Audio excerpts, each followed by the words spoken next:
Perkenalkan, nama saya Risdayana Aprantisalu, kelas E3, NIM A201901093 dari Prodi Analis Kesehatan Stikes Mandala Waluya Kendari. Di sini saya akan menjelaskan materi biologi molekuler medik. Yang pertama, gambaran umum laboratorium molekuler. Yang kedua, teknik dasar analisis molekuler. Yang ketiga, isolasi DNA. Gambaran umum laboratorium molekuler. Desain laboratorium molekuler secara umum adalah 1. Anterum, 2. Ruang ekstraksi, 3. Ruangan mix reagent PCR, ruangan ADD tempel DNA atau RNA. Yang kelima, ruangan pembacaan atau alat PCR. Di sini kita dapat melihat bagaimana ruangan anterum, ruangan ekstraksi, instrumen. Pada slide ini kita akan membahas tentang APD. Berdasarkan rekomendasi WHO, pemakaian APD berdasarkan tingkat perlindungan terbagi menjadi 3 tingkatan. Tingkatan pertama, untuk kelompok tenaga perawat dan dokter. Tingkat kedua, untuk kelompok tenaga perawat, dokter, dan laboran. Lokasi cakupan yakni ruang perawatan pasien, pengambilan sampel nol pernapasan, serta analisis untuk laboran. Tingkat ketiga, tenaga dokter dan pelarut. Lokasi cakupan, ruang prosedur dan tindakan operasi pasien, kegiatan yang menimbulkan aerosol pada pasien, ruang autopsi, dan ruang pengambilan sampel pernapasan atau swab. Teknik dasar analisis molekuler. Cakupan biologi molekuler. Biokimia merupakan perubahan ekspresi gen yang menyebabkan perubahan reaksi biokimiawi. Fisiologi merupakan ekspresi gen yang mengarah ke pembentukan antibodi. Biologi sel merupakan pengendalian sintesis protein membran sel. Metode dasar dalam biologi molekuler. Metode perbanyakan DNA secara enzimatik. Proses pemisahan berdasarkan ukuran dan muatannya di atas medan listrik, umumnya menggunakan gel agarose DNA atau SDS patch protein. Proses pemotongan DNA menjadi fragmen-fragmen dengan panjang yang berbeda. Pemotongan DNA menggunakan enzim restriksi.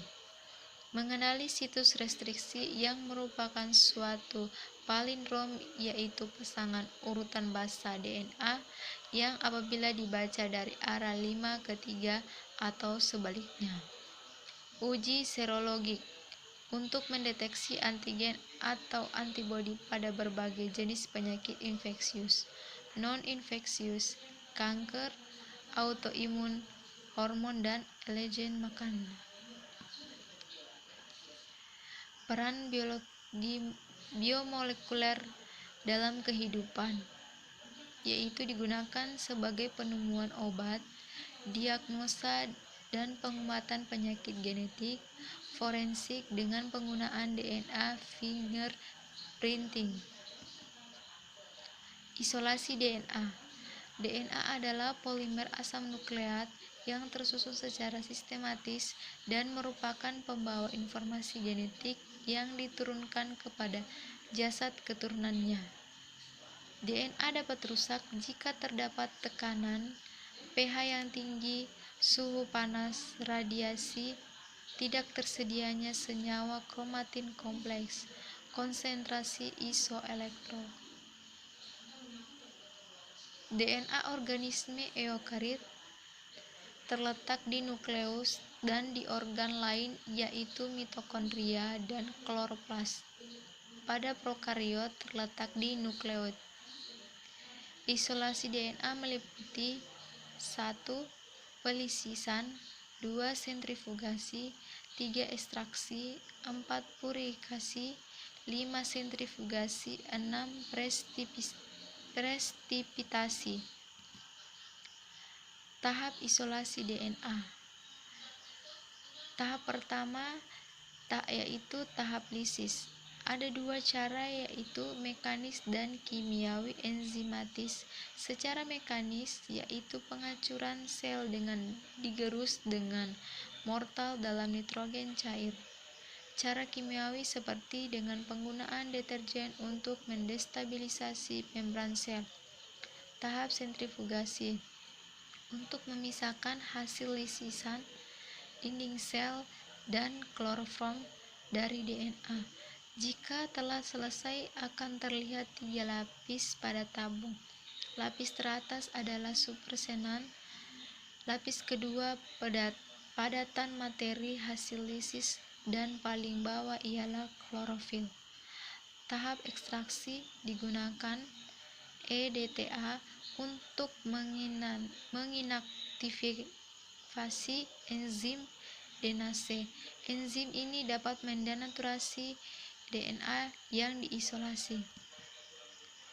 Tahap purifikasi, yakni proses pemurnian DNA dari kontaminan RNA dengan menggunakan RNase. RNase akan menyingkirkan RNA dan diinkubasi selama 10 menit dengan suhu 65 derajat. Bahan lain yang digunakan adalah kloroform, isoamila alkohol, asam asetat yang digunakan untuk mendenaturasi protein. Tahap ketiga, tahap sentrifugasi. Disentrifugasi kembali selama 15 menit. Hasilnya yaitu supernatan bening dan pelet endapan DNA murni. Pada dasar tabung, supernatan dibuang. Tahap yang terakhir yaitu tahap prepitasi. Dilakukan dengan isopropanol dingin agar DNA mengendap dan terpisah dari garam mineral sisa CTAB. Pelet dibersihkan dengan alkohol 70%. Pemurnian ini penting karena jika ada kontaminan selain DNA, hasil isolasi bisa gagal. Demikian hasil presentasi materi biologi molekuler medik dari saya. Kurang dan lebihnya mohon dimaafkan. Assalamualaikum warahmatullahi wabarakatuh.